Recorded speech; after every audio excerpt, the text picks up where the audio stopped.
विश्वाधिकार विश्वप्रिय अधिकार संपन्न असणारे संत आपले देहूचे मालक नवे नवे आपल्या महाराष्ट्राचे आराध्य दैवत असणारे छत्रपती शिवाजी महाराज यांचे आद्य गुरु जगद्गुरु तुकाराम महाराज यांचा 4 चरणाचा उत्कृष्ट असा अभंग सेवेसाठी निवडलेला आहे. विठ्ठल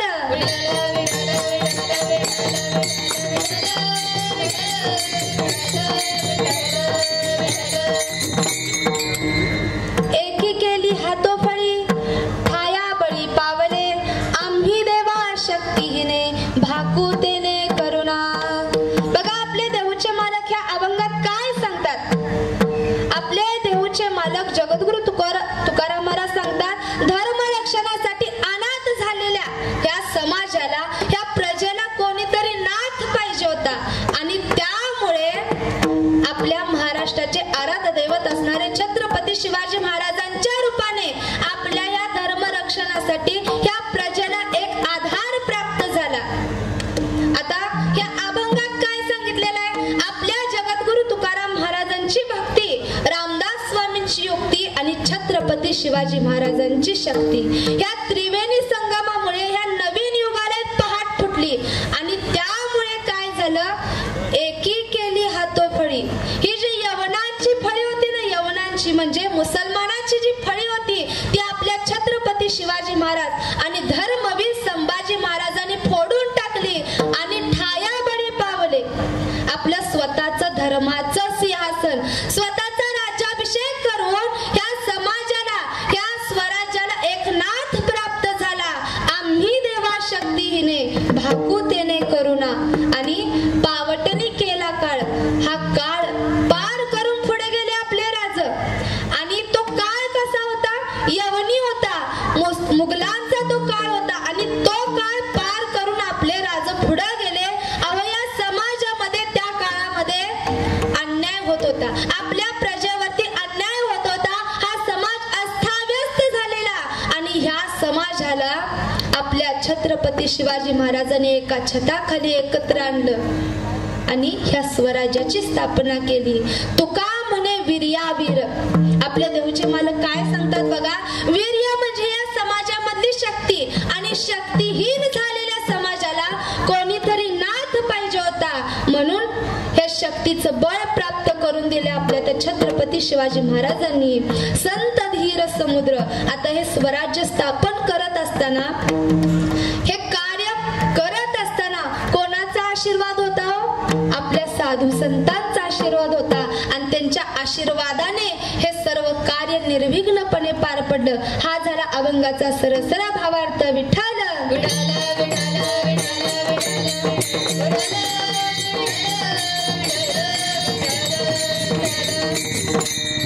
आता पुढे बोलण्यापूर्वी थोडा अल्पसा पर्याय देणं गरजेचं आहे आणि तो असा, साधू संतांच्या पदस्पर्शाने पुनीत आणि पावन झालेल्या आपल्या या सिये गावामध्ये मोठ्या श्रद्धेने मोठ्या अट्टहासाने चालू असलेला आपल्या धर्मवीर संभाजी महाराजांची 367वी जयंती सोहळा ह्या ठिकाणी चालू आहे. बघा, आपल्या धर्मवीर संभाजी महाराज चौक विठ्ठलनगर सिये ह्या गावामध्ये हा चालू असलेला आपल्या धर्मवीर संभाजी महाराजांची जयंती सोहळा. खरंच ह्या ठिकाणी पाहायला गेलं तर चौक कोणाच्या नावाने हो? आपल्या धर्मवीर संभाजी महाराजांच्या नावाने चौक आहे. आणि हे नगराला नाव दिलं ते म्हणजे विश्वाच्या मालकाचं, भगवान पांडुरंग परमात्म्याचं नाव दिलं विठ्ठल नगर. काय भाग्य आहे बघा, ह्या सिये गावामधील सर्व ग्रामस्थ मंडळींचं काय भाग्य आहे. साक्षात चौकाला आपल्या राजांचं नाव आणि नगराला विश्वाच्या मालकाचं नाव. आणि अशा ह्या धर्मवीर संभाजी महाराजांच्या चौकामध्ये चालू असलेली ही आपल्या राजांची जयंती सोहळा. आणि ही सेवा आली ती म्हणजे आपल्याच ह्या सियेगावचे हरिभक्तपरायण देसाई महाराज. आता परवाच हनुमान जयंती निमित्त सिद्धेवाडी तालुका मिरज ह्या ठिकाणी माझी कीर्तन सेवा झाली आणि त्या सेवेमध्ये आपले देसाई महाराज उपस्थित होते. त्यावेळेला आपल्या सिद्धेवाडी गावाचे हरिभक्त पारायण खोत महाराज यांच्याकडून माझा फोन नंबर घेतला आणि इथल्या ग्रामस्थ मंडळी, ह्या कार्यक्रमाचे सर्व आयोजक मंडळ, संयोजक मंडळ, सर्व प्रतिष्ठित नागरिक, जाणकार मंडळ अशा सर्वांशी चर्चा करून मलाही फोनवरूनच देसाई महाराजांनी सेवा दिली. त्याबद्दल सर्वांच्या चरणी मी साष्टांग दंडवत घालते. इथं उपस्थित असलेली सर्व माय बाप श्रोते मंडळी, टाळकरी, माळकरी, विनेकरी बाबा, सिस्टीमवाले दादा, तसेच शूटिंगवाले दादा, सर्वांच्या चरणी मी साष्टांग दंडवत घालते. तसं पाहायला गेलं तर आज पावसामुळे खूप वेळ झालेला आहे. मी ह्या अभंगाचा कमी वेळामध्ये चिंतन मांडण्याचा प्रयत्न करेन. सर्वांनी असं शांत बसून ही सेवा ऐका. बरं असो. विठ्ठल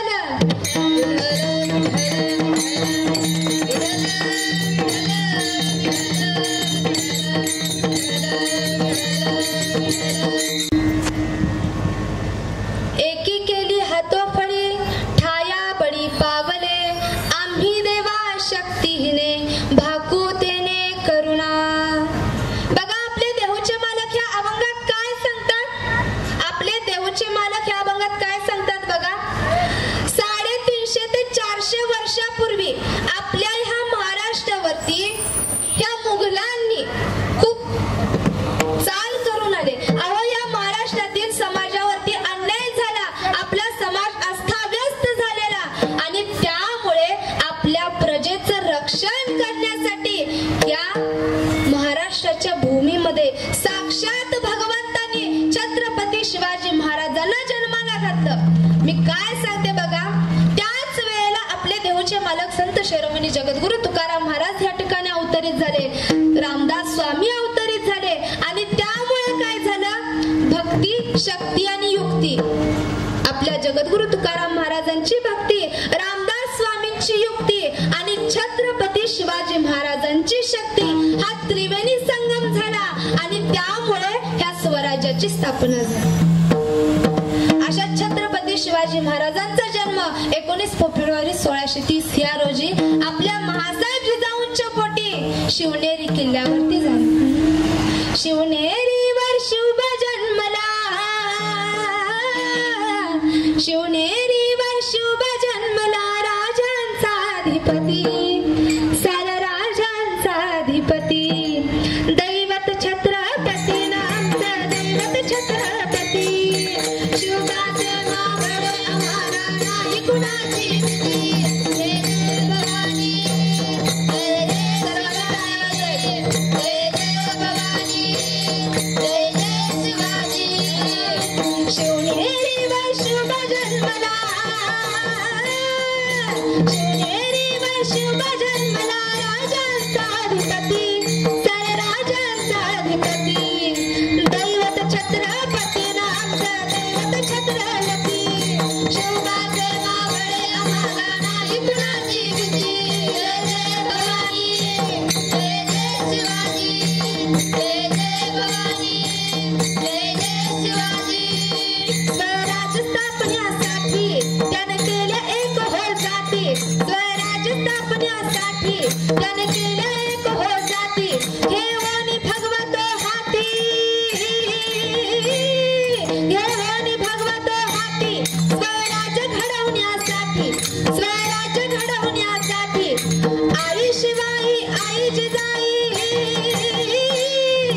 आई शिवाई आई जिजाई आशीर्वाद हो पाठी अहो आशीर्वाद हो पाठी दैवत छत्रपती नामचं दैवत छत्रपती शिवबाचे मावळे आम्हाला नाही कुणाची भीती जय जय भवानी जय जय शिवाजी जय जय भवानी जय जय शिवाजी शिवनेरी व शुभ जन्मला शिवनेरी व शुभ जन्मला राजांचा अधिपती साऱ्या राजांचा अधिपती दैवत छत्रपती नामचं दैवत छत्रपती शिवबाचे मावळे आम्हाला नाही कुणाची भीती जय जय भवानी जय जय शिवाजी जय जय भवानी जय जय शिवाजी तेज तम अंश पर कान जिमी कंस पर जो बलीच्या बंस पर जय शिवराज शिवराज जय शिवराज शिवराज छत्रपती शिवाजी महाराज की धर्मवीर संभाजी महाराज की राजमाता जिजाऊ की जय भवानी जय शिवाजी हर हर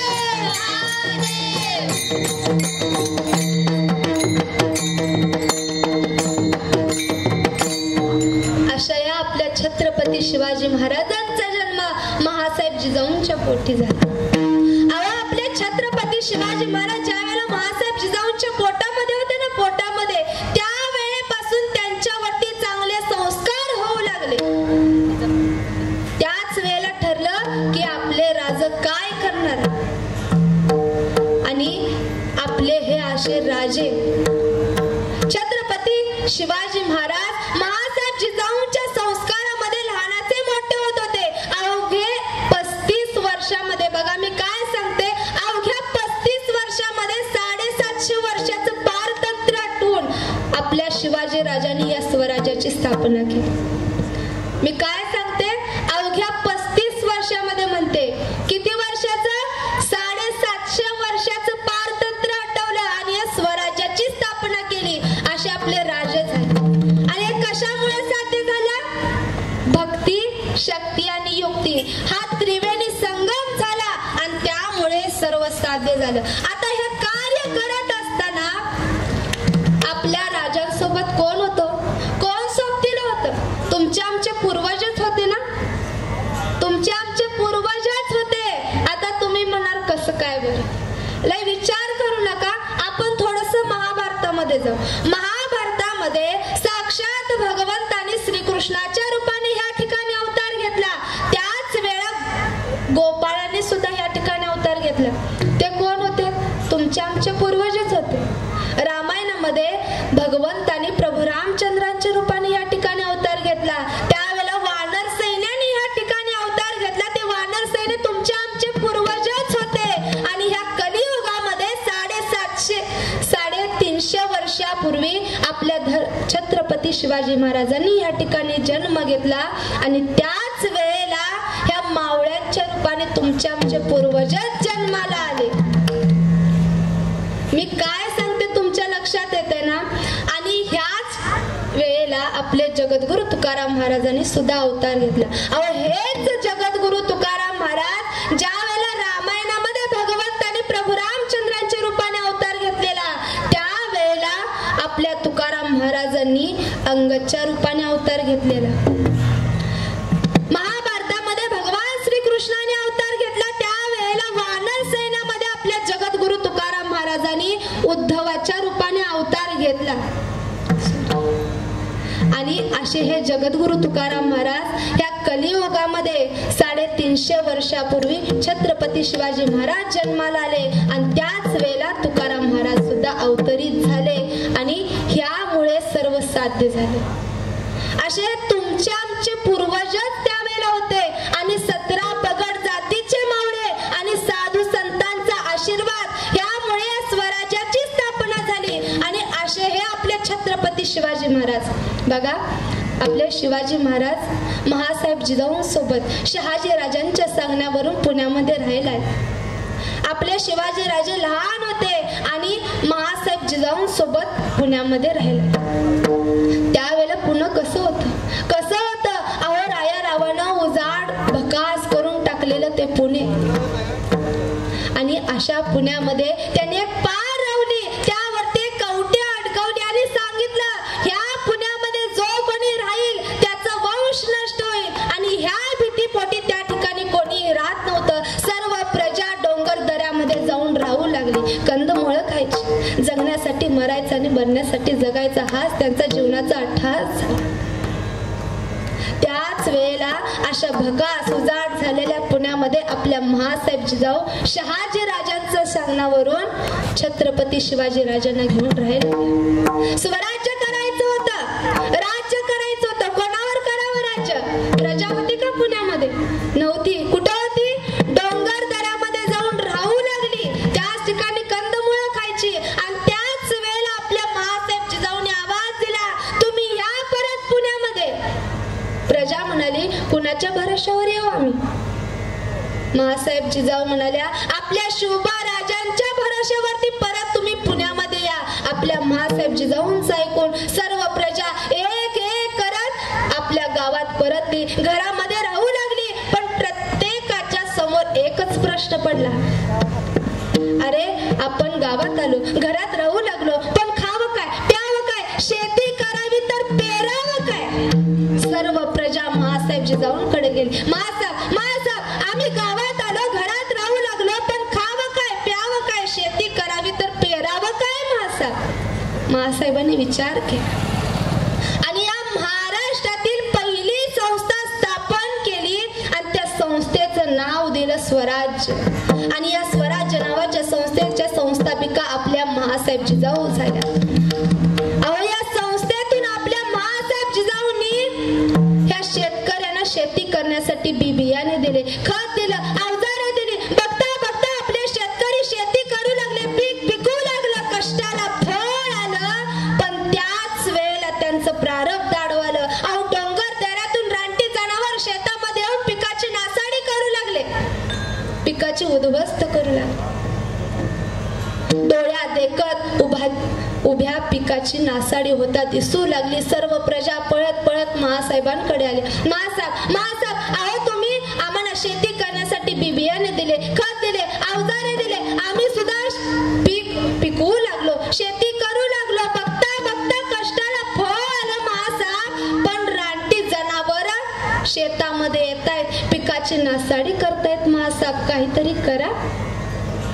महासाहेब म्हणाल्या, महासाहेबांना कळून चुकलं, अरे पिकं जगली तर ही शेतकरी जगतील, पिकं जगली पाहिजे.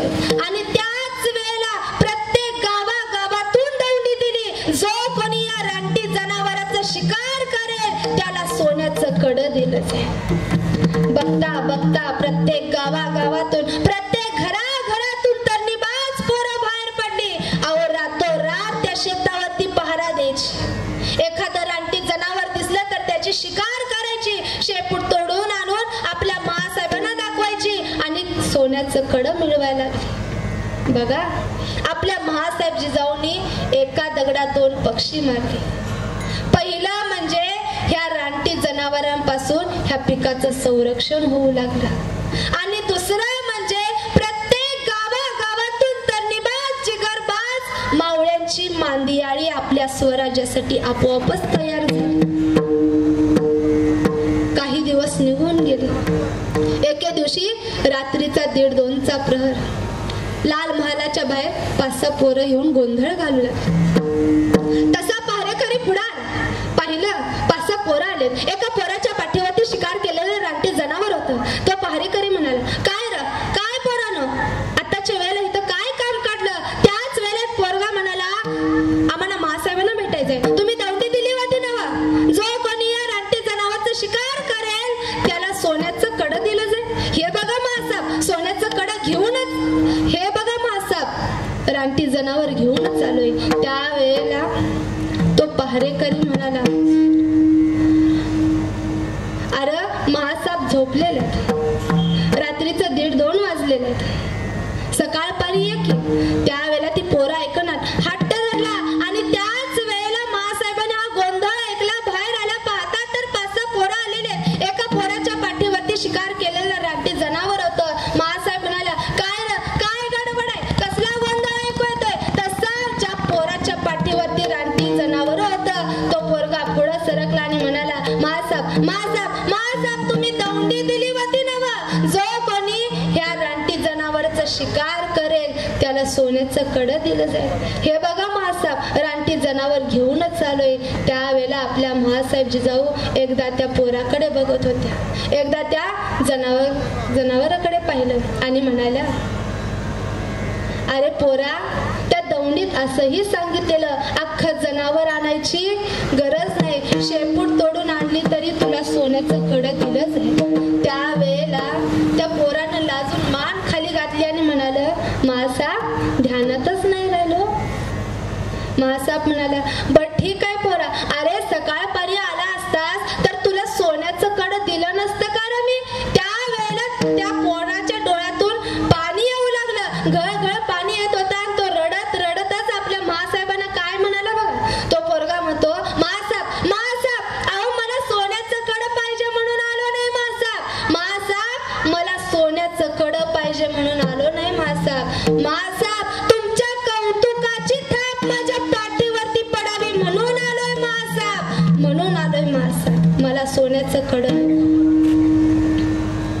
हे शब्द ऐकताच आपल्या महासाहेब जिजाऊ पुढे सरकल्या आणि त्या पोराच्या डोळ्यातून येणारे पाणी आपल्या साडीच्या पदराने पुसू लागले। बघा, त्या राजमाता होत्या आणि डोंगर दऱ्यामध्ये राहणारा तो मुलगा, आणि त्या मुलाचे डोळे आपल्या महासाहेब जिजाऊ साडीच्या पदराने पुसत होत्या। काय संस्कार होते आपल्या महासाहेब जिजाऊंचे, काय विचार होते। अहो ह्या महासाहेब जिजाऊंचे संस्कार आता सुद्धा काही काय कुटुंब जपत आहेत आणि हे संस्कार होणं गरजेचं आहे। आपल्या आत्ताच्या ह्या काळामध्ये मुला मुलींवरती संस्कार होणं गरजेचं आहे। आता मी थोडस विषय सोडून जाते पण पुन्हा मी विषयावरती येणार। आपल्या ह्या महाराष्ट्रामध्ये आपल्या ह्या ठिकाणी संस्कार होणं गरजेचं आहे बरं का। महासाहेब जिजाऊने संस्कार केले आणि हे संस्कार प्रत्येक कुटुंबाने प्रत्येक आई वडिलांनी जपले पाहिजेत। आपल्या मुला मुलींवरती तसे संस्कार केले पाहिजेत। अहो संस्कार होणं गरजेचं आहे। यावरती तुम्हाला एक घडलेली घटना सांगते, लक्ष देऊन ऐका। एका बापानं आपल्या मुलीला शिकण्यासाठी कोल्हापूरला घातलं। बघा, घडलेली सत्य घटना आहे। मी हे का सांगते? आपल्या मुला मुलींवरती चांगलं संस्कार होणं गरजेचं। कोल्हापूरला शिकण्यासाठी घातलं। आता मुलगी ही तशी हुशार होती। 10वी मध्ये तिने पहिला क्रमांक काढला, 12वी मध्ये पहिला क्रमांक काढला आणि आता शिकण्यासाठी इंजिनिअरिंग कॉलेजमध्ये कोल्हापूरला घातलं। ह्या बापाचे सुद्धा काय स्वप्न होतं बघा, लहानाची मोठी केली, मोठी होऊन लाल दिव्याच्या गाडीतून फिरताना त्या मुलीला बघायचं होतं। अशा एवढ्या मोठ्या अपेक्षा त्या बापाच्या होत्या आणि ती मुलगी सुद्धा खूप मन लावून शिकत होती। पहिलं वर्ष झालं, दुसरं वर्ष झालं, प्रत्येक वर्षी तिनं पहिला क्रमांक काढला। आता तिसरं वर्ष सुरू झालं। तिसरं वर्ष म्हणून तिने एक्स्ट्रा क्लास लावले. दररोज सकाळी उठायची, हॉस्टेलवरून आपलं सगळं आवरून क्लासला जायची. क्लासवरून माघारी येत असताना खूप उशीर व्हायचा, नाश्ता केलेला नसायचा. नाश्ता करायची, पुन्हा हॉस्टेलवरती यायची आणि पुन्हा कॉलेजला आवरून जायची. हा तिचा नित्यक्रम होता. दररोज सकाळी उठून क्लासला जायची. क्लासवरून माघार येत असताना वाटेमध्ये मिसळ पाव खायची. पुन्हा हॉस्टेलवरती येऊन आपलं सगळं आवरून कॉलेजला निघून जायची. 4-6 महिने निघून गेले. बघा मी काय सांगते, 4-6 महिने निघून गेले. हा मुलीचं प्रारब्ध आडवं आलं. अहो ही मुलगी त्या मिसळ पाव विकणाऱ्या मुलासोबत पळून गेली. त्याच वेळेला कॉलेजमधल्या शिक्षकांनी तिच्या वडिलांना फोन केला, कोल्हापूरला बोलवलं. वडील लगेच कोल्हापूरला आले, चौकशी केली, समजलं आपली मुलगी मिसळपाव विकणाऱ्या मुलासोबत पळून गेली. आज तो मुलगा होता फसवेगिरीतला. अहो त्या बापाने रीतसर पोलीस स्टेशन मध्ये कंप्लेंट केली आणि पुन्हा तो बाप आपल्या गावी निघून. 4-6 महिन्यानंतर ती दोघं जण पोलिसांना गोव्यामध्ये सापडली. त्या दोघांना पोलीस स्टेशन मध्ये आणलं. तिच्या वडिलांना बोलवलं. वडील लगेच पोलीस स्टेशन मध्ये आले. अहो पोलीस स्टेशन मध्ये ते वडील आले, आपल्या मुलीला पाहिलं. बघा मुलीला पाहता क्षणी त्या वडिलांच्या डोळ्यातून पाणी येऊ लागलं. रडत रडतच ते वडील म्हणाले, अगं बाळा माझं काय चुकलेलं का? तुला लहानाचं मोठं केलं, पाहिजे ती गोष्ट तुला आणून दिली. अगं तुझ्या हट्ट खातर तुला शिकण्यासाठी कोल्हापूरला इंजिनिअरिंग कॉलेज मध्ये घातलं. माझं काही चुकलेलं का ग बाळा? त्यावेळेला ती मुलगी अतिशय शांत अवस्थेमध्ये बसलेली, एकदा सुद्धा आपल्या वडिलांसोबत बोलली नाही. आणि हे वडिलांच्या लक्षात येतात त्याच पोलीस स्टेशनच्या एका भिंतीवरती त्या वडिलांनी आपलं डोकं आपटायला सुरुवात केली. त्यांच्या कपाळातून रक्त येत होतं. पण ही मुलगी तेवढ्या शांततेत बसलेली, एकदा सुद्धा त्या बापासोबत बोलली नाही. आणि तेवढ्या शांततेत त्या मुलीनं आपल्या पर्स मधून एक लेटर बाहेर काढलं. ते लेटर पोलीस अधिकाऱ्यांना दिलं. अहो ते पोलीस अधिकाऱ्याने लेटर वाचलं तर मॅरेज सर्टिफिकेट होतं. साहेब हा जो मुलगा आहे ना, तो माझा नवरा आहे आणि जर रडतोय त्याचा आणि माझा काही सुद्धा संबंध नाही. एका क्षणात आपल्या वडिलांशी नातं तोडून टाकलं. आणि हे शब्द त्या वडिलांच्या कानावरती पडले. वडिलांचे डोळे उघडले. अहो त्यांनी डोळे पुसले, कपाळ पुसलं, एक नजर त्या पोलीस स्टेशन वरती फिरवली, आपल्या मुलीकडे पाहिलं आणि मान खाली घालून आपल्या गावी परत निघून आले. आता तो मुलगा फसवेगिरीतला. काही दिवसातच तो मुलगा त्या मुलीला सोडून निघून गेला. आणि त्याच वेळेला ही मुलगी रस्त्यावरती आली. ना घर ना घाट का अशी अवस्था त्या मुलीची झाली. आणि त्याच वेळेला त्या मुलीला ज्या बापानं लहानापासून आपल्याला वाढवलं, लहानाचं मोठं केलं, आपल्यावरती चांगले संस्कार केले, आपल्याला पाहिजे ती गोष्ट आणून दिली, आपल्या हट्ट खातर शिकण्यासाठी कोल्हापूरला घातलं, अशा बापाची आठवण झाली. आणि त्यावेळेला ती मुलगी म्हणते, आयुष्यभर नशिबाशी झटला, आयुष्यभर नशिबाशी झटला, तवा मला बाप माझा डोंगरावानी वाटला, तवा मला बाप माझा डोंगरावानी वाटला. अहो ह्या ठिकाणी असलेल्या माझ्या सर्व बहिणींना कळकळीची विनंती, एक वेळ तुम्ही कमी शिका. बघा एक वेळ तुम्ही कमी शिका, पण आपल्या आई वडिलांनी समाजामध्ये लाजून मान खाली घालून चालायला लागू नये, असं कधी सुद्धा कृत्य करू नका. कारण हेच आई वडील आपल्या शिक्षणासाठी खूप कष्ट करतात, खूप राबतात. आणि अशा आई वडिलांनी सुद्धा आपल्या मुला मुलींवरती चांगले संस्कार करा. आणि हे संस्कार करत असताना आपल्या महासाहेब जिजाऊंचा आदर्श घ्या. या महासाहेब जिजाऊंनी आपल्या शिवबा राजांवरती चांगले संस्कार केले आणि त्यामुळे हे स्वराज्य उभा आहे. मी हे का सांगत होते, आपल्या महासाहेब जिजाऊ त्या दऱ्याखोऱ्यात राहणाऱ्या मुलाचे आपल्या स्वतःच्या साडीच्या पदराने डोळे पुसत होते. राजमाता होत्या त्या, आणि त्या मुलाचे डोळे आपल्या साडीच्या पदराने पुसत. ही परंपरा खूप आधीपासून चालत आलेली आहे बरं, खूप आधीपासून. महाभारतामध्ये ह्याच्यासाठी आपण थोडंसं जाऊ. महाभारतामध्ये एकदा काय झालं, भगवान श्रीकृष्ण आणि उद्धवजी भगवंताच्या महालामध्ये गप्पा मारत बसले. गप्पा मारत असताना बहिणींचा विषय निघाला. बघा, बहिणींचा विषय निघाला. त्यावेळेला आपले भगवंत सारखं मांडलेलं बहीण म्हणजे द्रौपदी हिचा विषय काढत होते. त्यावेळेला उद्धवजी म्हणाले, का हो भगवंता, तुमची सख्खी बहीण सुभद्रा असताना तिच्यावर कमी प्रेम करता आणि मांडलेल्या बहिणीवरती जास्त जीव लावता, असं का भगवंता? बघा, उद्धवजी म्हणतात भगवंताला, मांडलेल्या बहिणीवरती तुम्ही जास्त जीव का लावता भगवंता? त्यावेळेला भगवंत म्हणाले, उद्धवजी तुम्हाला बघायचंच आहे ना, बघायचंच आहे ना, जरा थांबा. त्याच वेळेला भगवंताने सुभद्रेला आवाज दिला, मला खूप भूक लागले, काहीतरी खायला दे. त्यावेळेला सुभद्रा कामामध्ये होती, आपलं आवरत होती, कुठेतरी बाहेर जायचं तिचं नियोजन चालू होतं, त्यामुळं आपलं आवरत होती. त्यावेळेला ती म्हणाली, दादा, अरे दादा, मी कामात आहे. त्या टेबलावरती काही फळं ठेवलेत, ती फळं घे आणि स्वतः चिरून खा दादा, मी कामात आहे, बाहेर जाणार आहे. त्याच वेळेला बघा आपले भगवंत कसे होते. त्याच वेळेला भगवान श्रीकृष्णाने त्यातील एक फळ उचललं आणि ते फळ चिरू लागले. भगवंताची लीला कशी असते मी सांगते. भगवंत ते फळ चिरू लागले, पण चिरत असताना भगवंताने स्वतःच्या बोटाला कापून घेतलं. त्या बोटातून रक्त येत होतं, घळघळ असं रक्त येऊ लागलं. त्याच वेळेला उद्धवजींनी सुभद्रेला आवाज दिला, अगं सुभद्रा, भगवंताच्या बोटाला लागलंय, रक्त येतंय, काहीतरी बांधायला.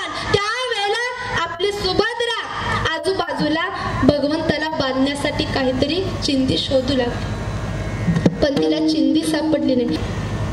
भगवंताला लीलाच करायची होती, तिला चिंदी मात्र सापडली नाही. त्यावेळेला भगवंत उद्धवजींना म्हणाले, उद्धवजी चला आपण द्रौपदीकडे जाऊ.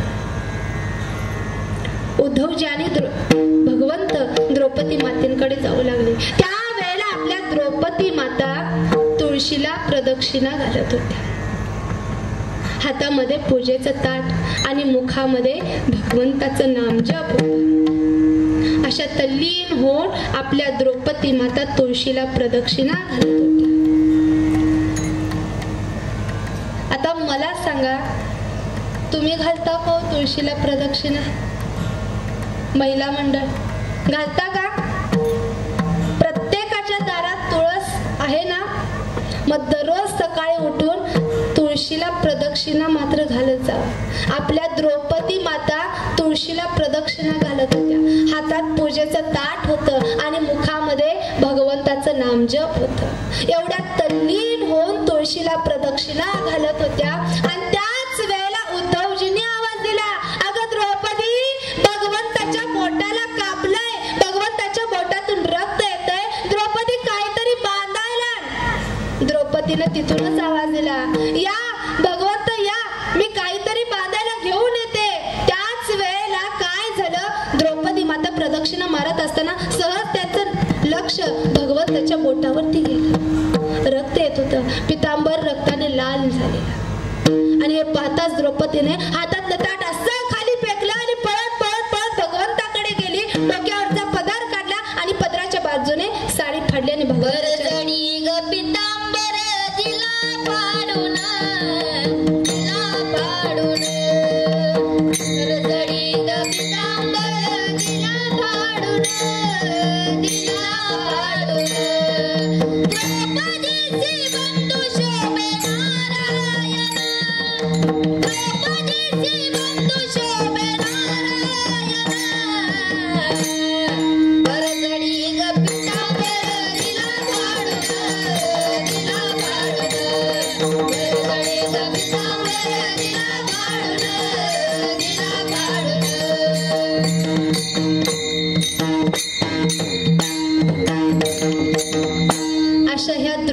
मातेनं आपल्या साडीच्या पदराची खालची बाजूची साडी फाडली आणि भगवंताच्या बोटाला बांधलं. त्याच वेळेला उद्धवजी आश्चर्य होऊन द्रौपदीकडे पाहत होते आणि पाहतच म्हणाले, अगं द्रौपदी, सौभाग्यवती स्त्रीने डोक्यावरून पदर काढायचा नसतो. काय म्हणाले उद्धवजी? द्रौपदी, सौभाग्यवती स्त्रीने डोक्यावरून पदर काढायचा नसतो. त्याच वेळेला आपली द्रौपदी माता काय म्हणाली बघा. उद्धवजींना आपली द्रौपदी माता म्हणते, अहो उद्धवजी, हे कुंकू टिकवायचं का नाही हे भगवंताच्या हातात आहे आणि अशा भगवंताच्या बोटाला लागले आणि अशा भगवंताच्या बोटाला मी पदराच्या बाजूने साडी फाडून बांधलेले. मग हे टिकवायचं का नाही भगवंताने ठरवायचं. त्यावेळेला हे शब्द ऐकून उद्धवजी आश्चर्यचकित होऊन पाहूच लागले. अहो, हे सगळं भगवंताच्या हातात आहे असं म्हटली द्रौपदी माता. आणि ही परंपरा आहे ना, परंपरा त्या वेळेपासून चालत आलेले. काही दिवस निघून गेले.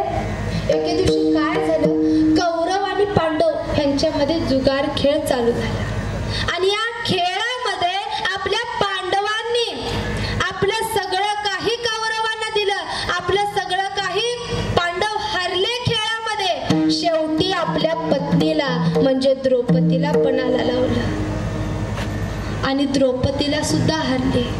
त्याच वेळेला दुःशासन उठला, द्रौपदीच्या महालामध्ये गेला आणि आवाज दिला, ए द्रौपदी, चल, तुझ्या 5 पतींनी तुला खेळामध्ये हरलेलं आहे, कौरवांनी तुला जिंकलेलं आहे, आता तू कौरवांची आहेस, चल सभेमध्ये. बघा, एकेरी नावाने हाक मारत होता तो दुःशासन.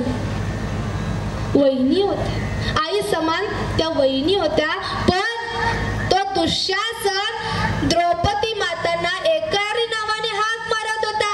तो म्हणाला, द्रौपदी चल सभेमध्ये, पण द्रौपदी ऐकेना. आणि त्याच वेळेला त्या दुःशासनाने द्रौपदीला वडत वडत वडत सभेमध्ये आणलं आणि वस्त्रहरण सुरू केलं. त्यावेळेला द्रौपदीनं पाहिलं सभेमध्ये 5 पती आहेत. त्या पतींकडे पाहिलं तर 5ही पतींनी माना खाली घातलेले. सभेमध्ये रती महारथी बसलेले, भीष्माचार्य, द्रोणाचार्य बसलेले. त्यांच्याकडे पाहावं तर त्यांनीही माना खाली घातलेले. आणि त्याच वेळेला द्रौपदीने आपले दोन्ही हात जोडावे, डोळे बंद करावे आणि भगवंताचा धावा करावा. कोठे गुंतलासी द्वारकेचा राया, वेळ कस कया लावून. भगवंताचा धावा केला. त्याच वेळेला भगवंतानी त्या ठिकाणी यावं आणि द्रौपदी मातेसाठी साड्या पुरवाव्यात. अहो, हा दुःशासन थकला. द्रौपदी मातेचं वस्त्रहरण करत करत दुःशासन थकला. असं किती वेळ साड्या पुरवाव्यात म्हणून भगवंतानी द्रौपदी मातेला स्वतःच्या शरीरावरचं पितांबर दिलं आणि त्या पितांबरला तो दुःशासन हात लावणार. तेवढ्यातच आकाशवाणी झाली, अरे मूर्खा, तो पितांबर आहे, पितांबर, हात लावलास तर जळून राख होशील. असे हे भगवंत द्रौपदी मातेसाठी आपल्या अंगावरचा पितांबर दिला आणि ही परंपरा त्या वेळेपासून चालू आहे. आपल्या राजमाता महासाहेब जिजाऊंनी सुद्धा आपल्या साडीच्या पदरानं त्या मुलाचे डोळे पुसावे आणि डोळे पुसत पुसतच त्या मुलाला विचारे, काय रे, नाव काय तुझं? त्यावेळेला तो मुलगा म्हणतो, महासाहेब, महासाहेब तान्हा, तानाजी मालुसरा आहे महासाहेब, उमटा गावचा आहे महासाहेब. अहो, आपल्या तानाजी मालुसरांच्या पाठीवरती महासाहेब जाऊनची कौतुकाची थाप पडली. त्या वेळेपासून आपले तानाजी मालुसरे महासाहेब जिजाऊंचे, छत्रपती शिवाजी महाराजांचे झाले. ते शेवटच्या श्वासापर्यंत आपल्या स्वराज्यासाठीच लढले. असे हे मावळे आपल्या स्वराज्यासाठी, आपल्या छत्रपती शिवाजी महाराजांसाठी लढले. अशा या मावळ्यांची आपल्या राजांविषयी निष्ठा होती आणि बघता बघता या स्वराज्याला सुरुवात झाली. स्वराज्य हळूहळू वाढू लागलं आणि त्याच वेळेला आपले हे मावळे काय म्हणतात बरं का, आनंदाने आपले मावळे म्हणू लागले, आम्ही गड्या डोंगर चढा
स्वराज्यासाठी लढले, आपल्या छत्रपती शिवाजी महाराजांसाठी लढले, आपल्या महासाहेब जिजाऊंसाठी लढले. या 17 पगड जाती मावळ्यांना एकत्र करून आपल्या छत्रपती शिवाजी महाराजांनी स्वराज्याची स्थापना केली. हळूहळू स्वराज्य वाढू लागलं. एके दिवशी काय झालं, आपले हे तानाजी मालुसरे बघा, आपले तानाजी मालुसरे आपल्या रायबाच्या लग्नाची पत्रिका घेऊन छत्रपती शिवाजी महाराजांकडे आले.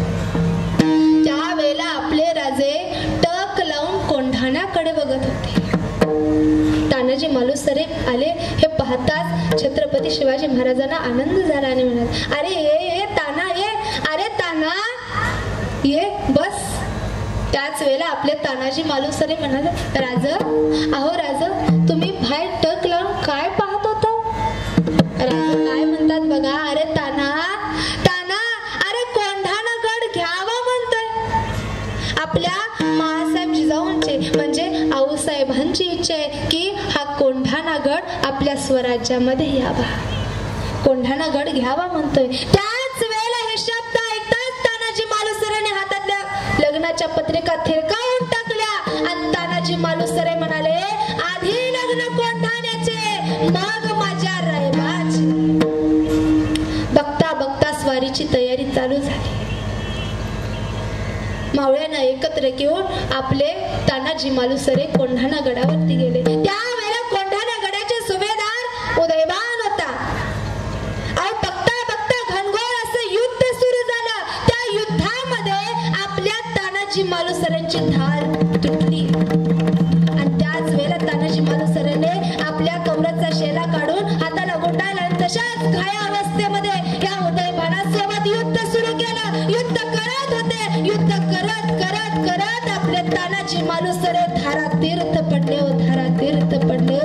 आणि त्याच वेळेला या उदयभानाने आपल्या तानाजी मालुसरेंच्या छातीवरती पाय दिला आणि पाहिलं कोणी तर 80 वर्षाच्या शेलार मामाने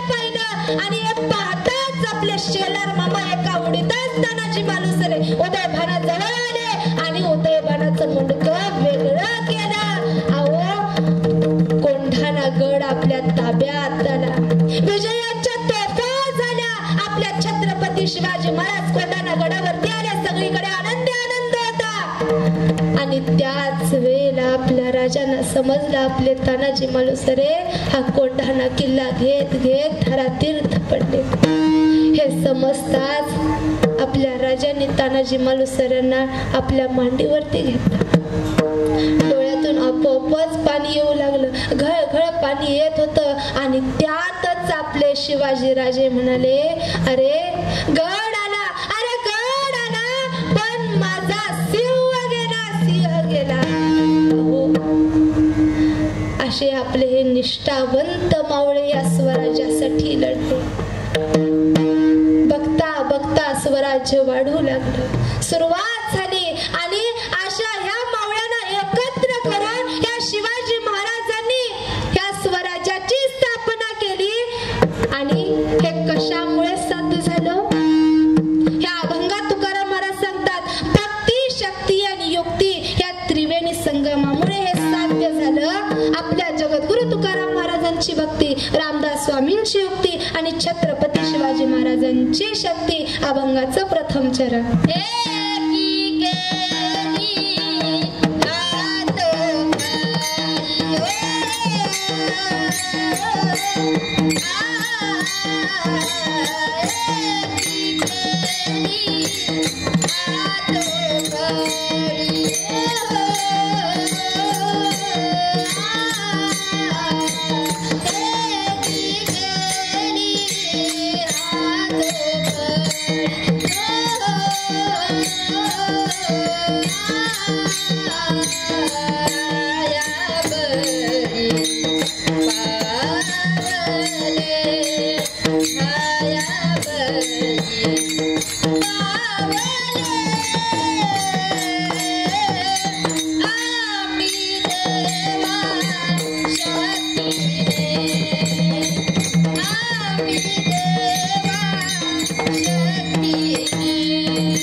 बरोबर ना? आतापर्यंत भरपूर राजे झाले, पण ह्या सर्व राजांमध्ये अगदी टोकाचे राजकारणी राजे झाले ते फक्त 5. किती झाले? 5 राजे झाले. कोणते सांगते? राजकारणी राजे फक्त 5 झाले. त्यातले पहिले क्रमांकाचे राजकारणी राजे म्हणजे भगवान श्रीकृष्ण. आता तुम्हाला प्रश्न पडेल, भगवान प्रभू रामचंद्र का नाही झाले? अहो, आपले भगवान प्रभू रामचंद्र एक वचनी, एक बाणी आणि एक पत्नी असे राजे होऊन गेले. आणि भगवान श्रीकृष्ण हे राजकारणी राजे झाले. तुम्ही म्हणाल कसं काय राजकारणी राजे झाले? अहो, महाभारतामध्ये कौरव पांडवांच्या युद्धामध्ये आपल्या भगवान श्रीकृष्णाने 19 लबाड्या केल्या. आता ह्या सगळ्या मी काही सांगत बसणार नाही, आपल्याला पुढचं चिंतन बघायचंय. 19 लबाड्या केल्या आणि त्यामुळे आपले हे भगवान श्रीकृष्ण अगदी टोकाचे 1 नंबरचे राजकारणी राजे झाले. आणि 5 नंबरचे राजकारणी राजे झाले ते म्हणजे आपल्या महाराष्ट्राचे आराध्य दैवत असणारे छत्रपती शिवाजी महाराज. आता मधले जे 3 आहेत ना, 3 ते तुमचं तुम्ही अभ्यास करून विचार करून पहा. सगळे राजे मी काही इथं सांगत बसत नाही. असे हे भगवान श्रीकृष्ण अगदी टोकाचे राजकारणी राजे. हे भगवान श्रीकृष्ण ज्या वेळेला लहान होते ना, ज्या वेळेला भगवंत लहान होते त्यावेळेला खूप खोड्या करायचे. भगवान श्रीकृष्ण खोड्या करायचे. यशोदा मातेनं त्यावेळेला काय केलं? आपल्या भगवंतांना गोशाळेमध्ये पाठवलं. भगवान श्रीकृष्ण आपल्या सवंगड्यासोबत दररोज गायी चालण्यासाठी जायचे. आता गायी चालण्यासाठी जायचे, भरपूर गाय, हजार असे ते गायी होत्या. आणि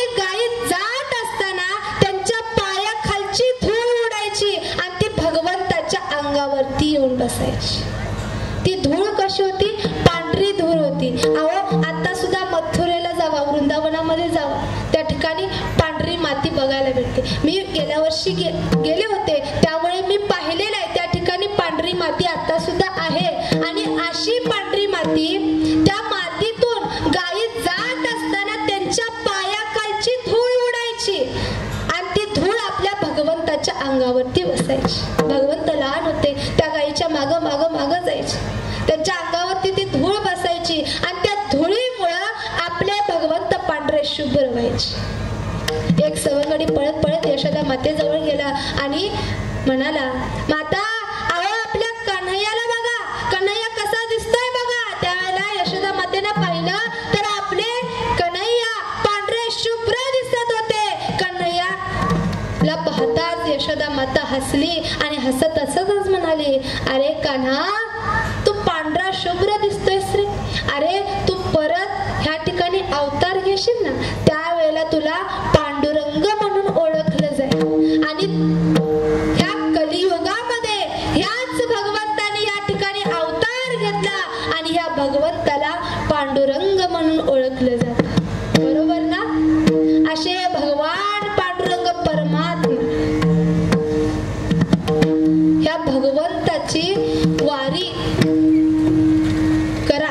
पंढरीला पायी दिंडी जावी. अहो, या पायी दिंडीमध्ये एवढं सुख आहे, एवढा आनंद असतो. ह्या महाराष्ट्राच्या कानाकोपऱ्यातून वारकरी पायी दिंडीत चालत चालत पंढरीला जातात. बघा, वारकरी पंढरीमध्ये जातात. पंढरपूरमध्ये गेल्या गेल्या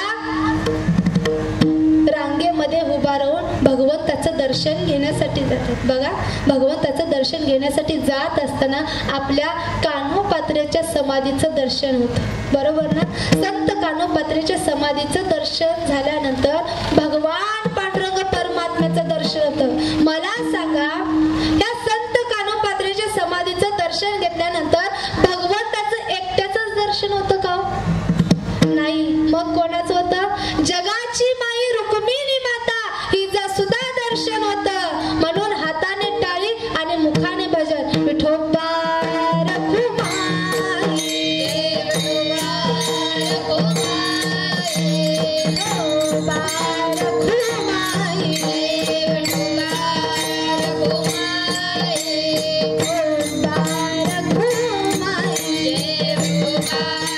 रखुमाई, विठोबा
रखुमाई, विठोबा विठ्ठल श्री ज्ञानदेव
शक्ती हिने भाकुतेने करुणा.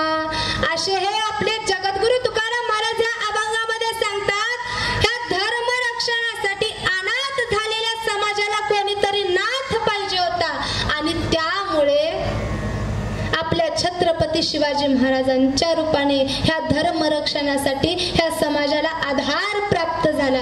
बघा, असे हे आपले छत्रपती शिवाजी महाराज अशा मावळ्यांना एकत्र करून ह्या स्वराज्याची स्थापना केली. ही स्वराज्याची स्थापना करत असताना एक ठिणगी निर्माण झाली आणि त्या ठिणगीतून असंख्य अशा ठिणग्या निर्माण झाल्या. अहो, एक मशाल तयार झाली आणि त्या मशालीच्या उजेडामध्ये बघता बघता आपल्या छत्रपती शिवाजी महाराजांचा राज्याभिषेक झाला. 32 मने सिंहासन उभा राहिलं आणि आपल्या ह्या महाराष्ट्रातील लोक कल्याणकारी राजा छत्रपती शिवाजी महाराज ओळखू लागले. असे छत्रपती शिवाजी महाराज ही जी मुघलांची फळी होती ना, फळी ती फोडून टाकली. हळूहळू हे स्वराज्य वाढू लागलं. पण एक दिवस असा उजडला, आपल्या ह्या महाराष्ट्रावरती काळ आभाळ कोसळलं. 3 एप्रिल 1680 हा दिवस आपल्या महाराष्ट्रावरती काळ आभाळ कोसळलं. अहो, आपल्या ह्या महाराष्ट्रातील आपल्या स्वराज्यातील प्रजा दुःखाने रडू लागली. कारण अहो, त्या दिवशी आपले छत्रपती शिवाजी महाराज तुम्हा आम्हाला सोडून गेले. पण त्याच वेळेला आपले धर्मवीर संभाजी महाराज स्वारीवरती होते आणि स्वारीवरती असल्यानंतर कोणाला कोणती बातमी सांगायची नसते, म्हणून आपल्या संभाजी राजांना आपले शिवाजी महाराज देह सोडून गेले ही बातमी सांगितली नव्हती. अवघे 11 दिवस झाले. बघा, आपल्या शिवाजी महाराजांना हा देह सोडून जाऊन अवघे 11 दिवस झाले आणि इकडं मात्र काही मंत्र्या संत्र्यांनी मिळून राजकारण सुरू केलं. त्यावेळेला आपले शंभूराजे पन्हाळा गडावरती होते आणि इकडं मंत्र्यांनी मिळून राजकारण सुरू केलं. हे संभाजी महाराज आपल्याला आवरत नाही हे त्यांना माहिती होतं. त्यामुळे राजारामला गादीवरती बसवायचं ह्याचं नियोजन चालू होतं. आता राजारामचे सख्खे मामा सरसेनापती हंबीरराव मोहिते यांच्याशी कॉन्टॅक्ट केला त्या मंत्र्यांनी. आता या मंत्र्यांना काय वाटलं, राजारामचे सख्खे मामा आहेत, आपल्याला तयार होतील आणि झालंय तसंच. बघा, झालंय तसंच. हंबीरराव मोहिते म्हणाले, तुम्ही या भेटायला, आपण चर्चा करू. आणि तात्काळ सर्व मंत्री सरसेनापती हंबीरराव मोहितेंना भेटण्यासाठी गेले. भेट झाली, पण त्याच वेळेला आपले सरसेनापती हंबीरराव मोहितेंनी चाल बदलली. त्या मंत्र्यांना अटक केलं, त्यांना घेऊन ते थेट पन्हाळा गडावरती गेले आणि आपल्या शंभूराजांच्या पायाशी घातले. त्याच वेळेला आपल्या शंभूराजांनी हंबीरराव मोहित्यांकडे पाहिलं. नजरेनेच इशारे झाले आणि हंबीरराव मोहिते म्हणाले, राजा, अहो राजा, हे मंत्री गद्दार आहेत, गद्दार. तुमच्या मागं राजारामला गादीवर बसवायचं नियोजन चालू होतं त्यांचं. राजा यांना अटक करा, शिक्षा द्या. त्याच वेळेला आपल्या शंभूराजांनी त्यांना अटक केलं, योग्य ती शिक्षा दिली. काही दिवस निघून गेले. आता आपले शंभूराजे पुन्हा रायगड गडावरती आलेले आहेत. आपल्या छत्रपती शिवाजी महाराजांचं विधीनुसार कार्य केलं. पण त्याच वेळेला इकडं काय झालं, हा औरंगजेब पुन्हा आपल्या महाराष्ट्रावरती चाल करून येत होता. अहो, त्यावेळेला मात्र ह्या औरंगजेबाने पवित्रा बदलला. 9 वर्ष झुंजत असलेले आपल्या छत्रपती संभाजी महाराज ह्या औरंगजेबाला आवरत नव्हते. त्यामुळे ह्या औरंगजेबाने पवित्रा बदलला.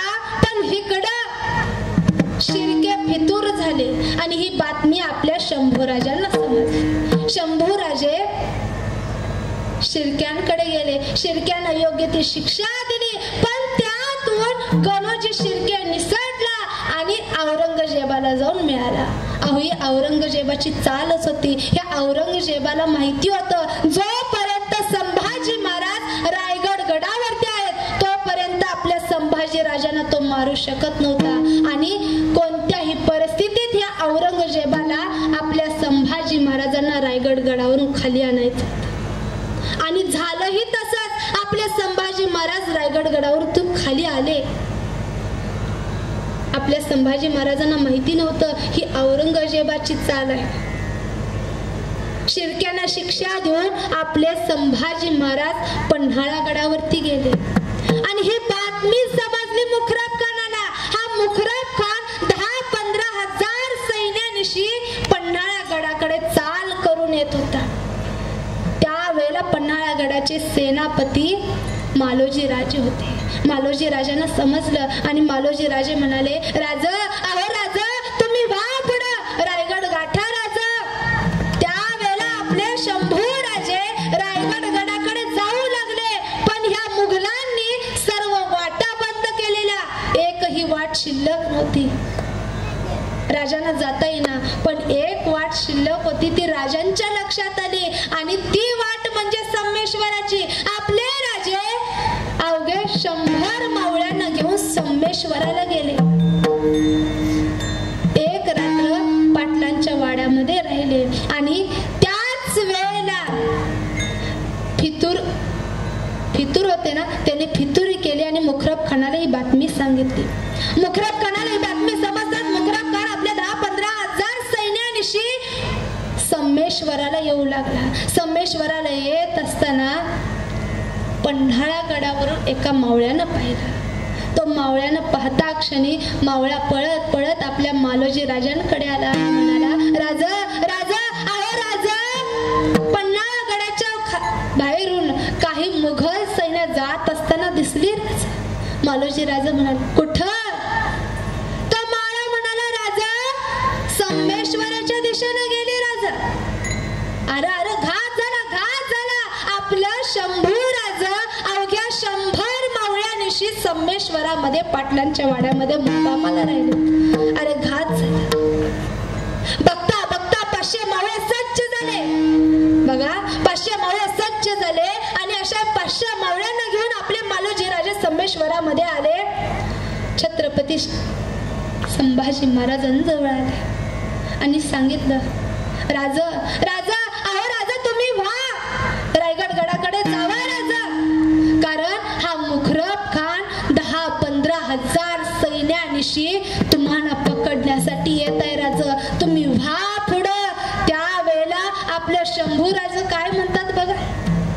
शंभू राजा म्हणतात, मालोजी राजा, अहो ह्या वयामध्ये तुमच्या खांद्यावरती आपल्या या स्वराज्याचा बोजा टाकून मी एकटा पुढे जायला वेडा नाही. आपण दोघंही लढू. त्याच वेळेला एक मावळा पळत पळत आला आणि म्हणाला, राजा, राजा, हा मुखरब खान 10-15 हजार सैन्यानिशी या पाटलांच्या वाड्याकडेच येत आहे. त्यावेळेला आपले मावळे कडाडले, अहो सज्ज झाले. त्यांनी जयघोष केला, हर हर महादेव, हर हर महादेव, जयघोष केला आणि घनघोर असं युद्ध सुरू झालं. अहो ही मुघल सपासप कापली जात होती, सपासप कापली जात होती.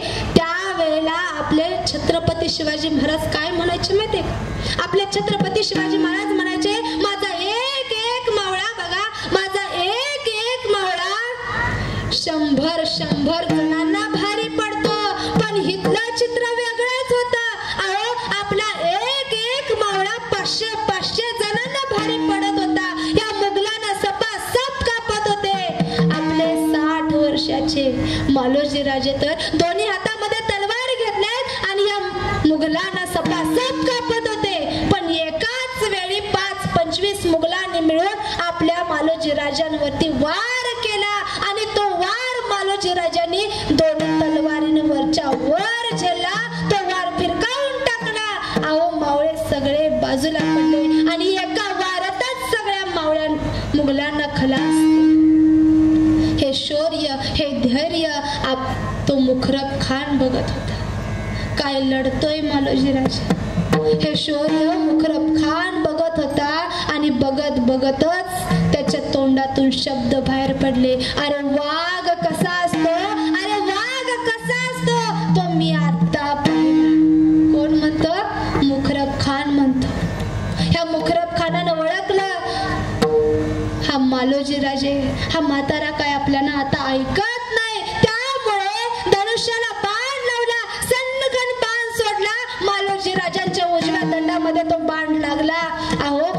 उजव्या हातातली तलवार खळकन खाली निसटली. अहो दुसरा बाण सोडला, दुसऱ्या दंडाला लागला, दुसऱ्या हातातली तलवार खळकन निसटली. आपले मालोजी राजे निशस्त्र झाले आणि त्याच वेळेला गुळाच्या ढेपाला जशा मुंग्या ढसाव्यात ना तशा या मुघल आपल्या मालोजी राजांवरती वार करू लागले. सपासप वार झाले. अहो ह्या शरीरावरती वार करायला जागा शिल्लक राहिली नाही. आपले मालोजी राजे धारा तीर्थ पडले. पण त्याच वेळेला आपल्या संभाजी राजांनी प्रत्येक मावळ्याला सांगितलेलं, अरे मिळेल त्या वाटेनं, मिळेल त्या ठिकाणी, मिळेल त्या दिशेनं तुम्ही वाट काढत जावा आणि आपला जीव वाचवा. आपले संभाजी महाराज कवी कलशांना घेऊन रायगड गडाकडे जाऊ लागले. भरदार वगैरे जात होते. पण त्याच वेळेला नावाड्याची नदी वाटेत आली आणि त्या वेळेला आपल्या शंभूराजाने पाहिलं नावाड्याच्या नदीवरती कोणतरी काही सैनिक उभे आहेत. आपल्या राजांना वाटलं आपले मावळेच असतील आणि त्याच वेळेला आपले संभाजीराजे त्यांच्यात जाऊन मिसळले. अहो त्याच वेळेला आपल्या संभाजीराजांचं चुकलं. तिथंच आपले राजे फसले. अहो ते आपले मावळे नव्हते, ह्या मुखरब खानाचे मुघल सैन्य होती. बघता बघता या मुघलांनी आपल्या राजाला वेढा टाकला. त्या मुखरब खानाने आदेश दिला, अरे जा त्याच्या हातातली तरवारी काढून आणा. पण एकाचही धाडस होईना आपल्या राजांजवळ यायचं. आणि त्याच वेळेला मुखरब खानाने ओळखलं, दोर खंड फेकली आणि आपल्या राजांना चिरबंद केलं. बघता बघता आपले शंभू राजे त्या मुघलांच्या तावडीत सापडले. त्याच वेळेला ह्या मुखरब खानाच्या मात्र लक्षात आलं, अजून जर थोड्या वेळ आपण ह्या महाराष्ट्राच्या मातीमध्ये थांबलो तर ह्या मराठ्यांना समजलं की त्यांचे राजे संभाजीराजे ह्या मुखरब आपल्या तावडीत आहे. हे जर समजलं तर हे मराठे आपल्याला कच्चे फाडून खातील आणि हे त्यांना समजायच्या अगोदरच हे संभाजीला एका सुरक्षित ठिकाणी नेणं गरजेचं आहे. हे मुखरब खानाच्या लक्षात आलं आणि त्याच वेळेला मुखरब खानाने आपल्या संभाजी राजांना 4 ते 5 दिवसात, बघा मी काय सांगते, अवघ्या 4 ते 5 दिवसात 350 मैलाचं म्हणते, मी काय म्हणते मैलाचं, किलोमीटर म्हणत नाही, 350 मैलाचं अंतर काटत आपल्याच भागामध्ये या मुखरब खानाने सुरक्षित ठिकाणी आपल्या शंभू राजांना आणून ठेवलं. अहो प्रत्येक गडाजवळून, प्रत्येक गावाच्या वेशीतून आपल्या राजांना हा मुखरब खान पकडून नेत होता. पण आपल्या गावातील गावकऱ्यांना आणि गडावरच्या मावळ्यांना मात्र हे माहिती नव्हतं की हा मुखरब खान आपल्या राजांना घेऊन जातोय. आणि ज्या वेळेला आपल्या मराठ्यांना समजलं त्यावेळेला वेळ निघून गेलेली ह्या मुखरब खानाने आपल्या संभाजी राजांना सुरक्षित ठिकाणी नेऊन ठेवलेलं. औरंगजेबाला समजलं संभाजी राजे आपल्या ताब्यात आहेत. आणि त्याच वेळेला आपल्या संभाजी राजांना या मुखरब खानाने औरंगजेबाच्या दरबारामध्ये आणलं आणि सांगितलं, अरे झोक मुजरा कर. त्याच वेळेला शब्द ऐकून कवी कलशांना राग आला आणि म्हणाले,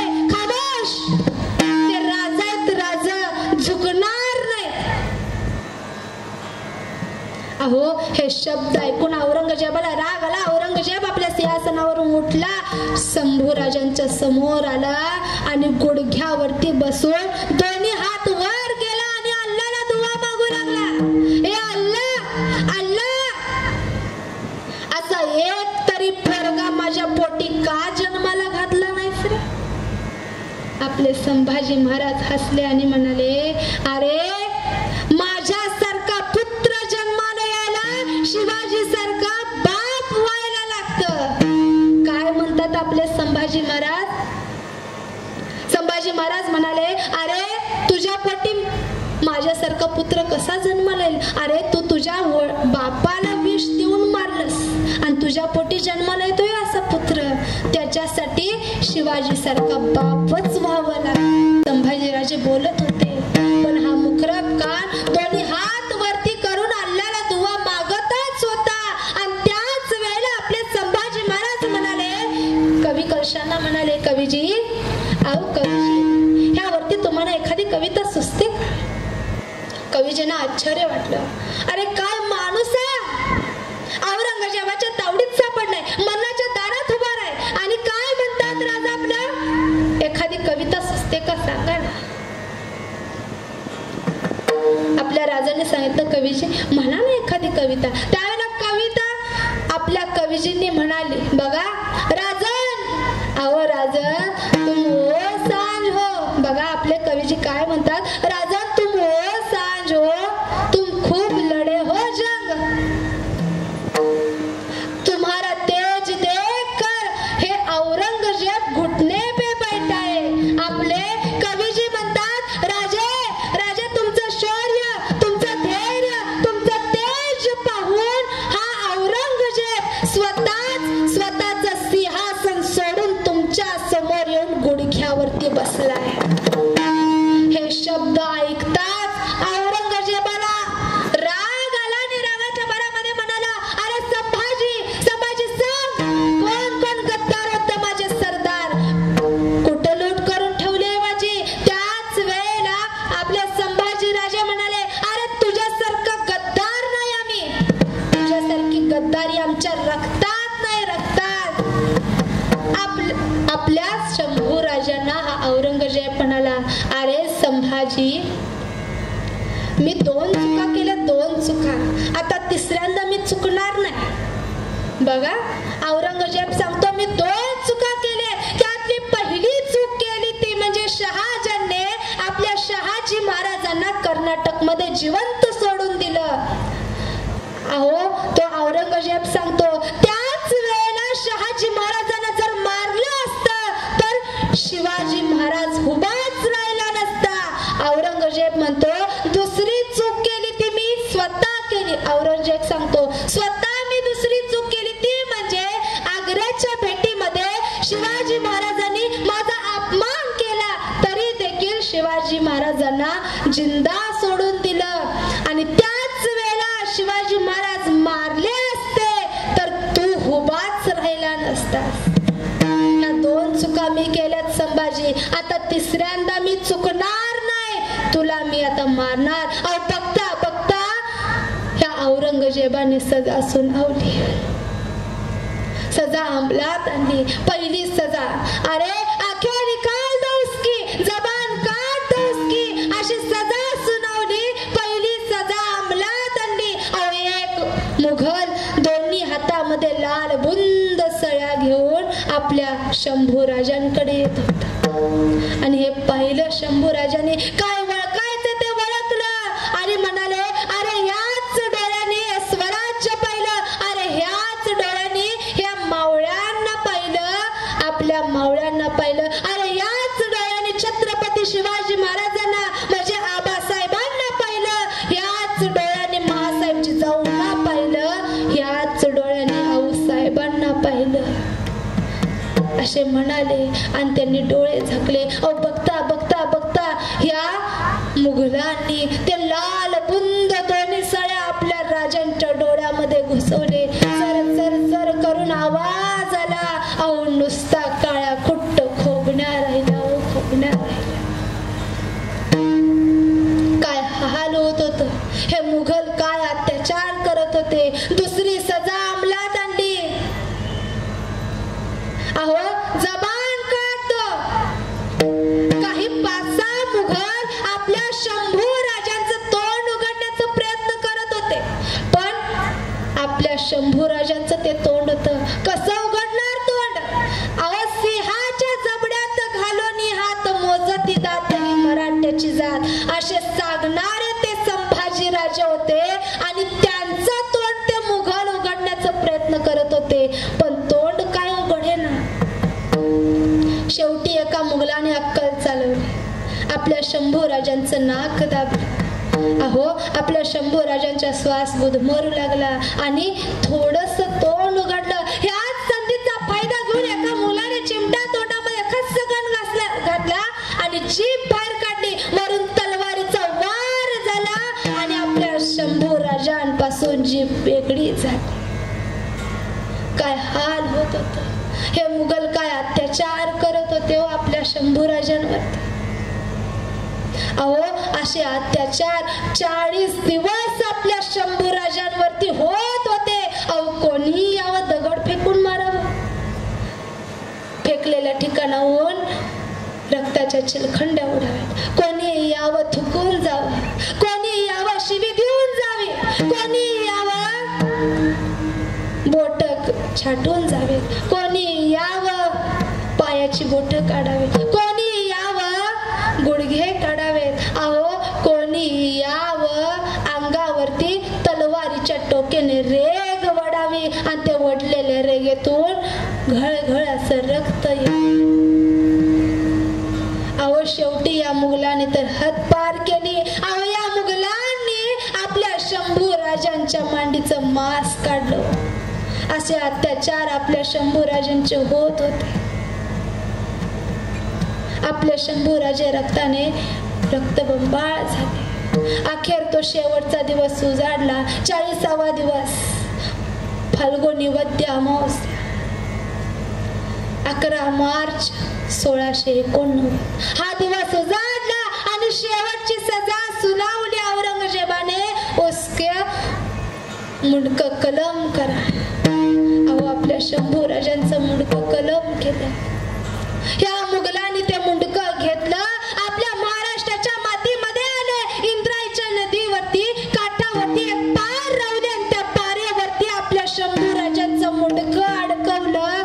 अहो येणारे जाणारे आपले मराठे बघत होते. आपलेच राजा आहेत. अहो त्यांचं ते मुंडक पाहून आपल्या मराठ्यांनी ओळखलं. आपल्या राजांचं या मुघलांनी किती हाल हाल केले. त्यांच्यावरती किती अत्याचार केले ते मराठे पाहत होते. आणि त्याच वेळेला आपल्या संभाजी महाराजांच्या रक्ताच्या थेंबा थेंबातून हजारो हजारो संभाजी तयार झाले. अहो आपला मराठा पेटून उठला आणि इथून पुढे विना राजाचं आपलं हे स्वराज्य हे मराठे 14 वर्ष चालवत होते. आपल्या महाराष्ट्रातील एक दगड सुद्धा ह्या औरंगजेबाला हलवू दिला नाही विना राजाच. आपल्या संभाजी महाराजांना जर सुटायचं असतं ना त्याच वेळेला सुटले असते औरंगजेबाच्या ताब्यातून. पण नाही. माहिती होतं आपल्या संभाजी राजांना आपण गेल्यानंतर आपल्या मग हा मराठा पेटून उठेल आणि या स्वराज्यासाठी लढेल. अहो शेवटी हा औरंगजेब लढत लढतच आपल्या महाराष्ट्राच्या भूमीमध्ये त्यानं देह सोडला. असे हे आपले संभाजी महाराज काय हाल केले. पण अशा ह्या आपल्या संभाजी महाराजांची या ठिकाणी जयंती सोहळा सुरू आहे. तेही माझ्या ज्ञानोबा तुकोबाच्या नावाने. आपल्या जगद्गुरु तुकाराम महाराज सांगतात असे छत्रपती शिवाजी महाराज आणि धर्मवीर संभाजी महाराजांनी या मुघलांची फळी फोडून टाकली आणि या स्वराज्याची स्थापना केली. अशा या धर्मवीर संभाजी महाराजांची जयंती सोहळा या ठिकाणी सुरू. अशा धर्मवीर संभाजी महाराजांची जयंती साजरी करणं गरजेचं. या सिये गावाचा आदर्श घेण्यासारखं आहे. कारण या चौकाचं नाव आपल्या धर्मवीर संभाजी महाराजांचं आहे आणि या नगराला नाव दिलं ते माझ्या मालकाचं आहे. या विश्वाच्या मालकाचं नाव आहे. आणि या सिये गावाचं प्रत्येक गावाने आदर्श घ्यावं. आपल्या या महाराष्ट्रामधील प्रत्येक जिल्ह्यातील प्रत्येक तालुक्यातील प्रत्येक गावामध्ये आपल्या छत्रपती संभाजी महाराज आणि छत्रपती शिवाजी महाराजांची जयंती ही साजरी करावी अशी भगवंताचरणी प्रार्थना करते. आणि अशा छत्रपती शिवाजी महाराजांच्या धर्मवीर संभाजी महाराजांच्या चरणी मी सेवा समर्पित करते. तसेच तुम्ही ह्या ठिकाणी बराच वेळ झाला कारण पाऊस पडला त्यामुळे कीर्तन थोडंसं लेट झालं. तुम्ही तरी या ठिकाणी शांत बसून ही सेवा ऐकली. आपल्या या छत्रपती संभाजी महाराजांची जयंती अशीच इथून पुढे साजरी व्हावी हीच भगवंताचरणी प्रार्थना करते. आणि प्रत्येकाने दारामध्ये तुळस नसेल तर तुळस लावा. आपल्या आई वडिलांची सेवा करा. आपल्या मुला मुलींवरती चांगले संस्कार करा. जसे आपले महासाहेब जिजाऊंनी छत्रपती शिवाजी महाराजांवरती केले, शंभू राजांवरती केले. हे संस्कार जपणं गरजेचं आहे. आणि काही काय घरामध्ये जपतात ते फक्त प्रत्येक घरामध्ये आपल्या आई वडिलांनी आपल्या मुलांवरती असे संस्कार करावेत. गळ्यामध्ये पवित्र अशी तुळशीची माळ घाला. आणि झालेल्या सेवेला मी इथेच विराम देते. ह्या ठिकाणी उपस्थित असणारे टाळकरी, माळकरी, विनेकरी बाबा, सिस्टीमवाले दादा, तसेच शूटिंगवाले दादा, तुम्ही सर्व माय बाप श्रोते मंडळी, मला ज्यांच्याकडून सेवा प्राप्त झाली असे देसाई महाराज व त्यांचा संपूर्ण परिवार, ह्या सर्वांच्या चरणी मी साष्टांग दंडवत घालते, सेवा समर्पित करते. जर काही चुकलं असेल तर मला माफ करा. आणि झालेल्या सेवेला इथेच विराम देते. ज्ञानेश्वरा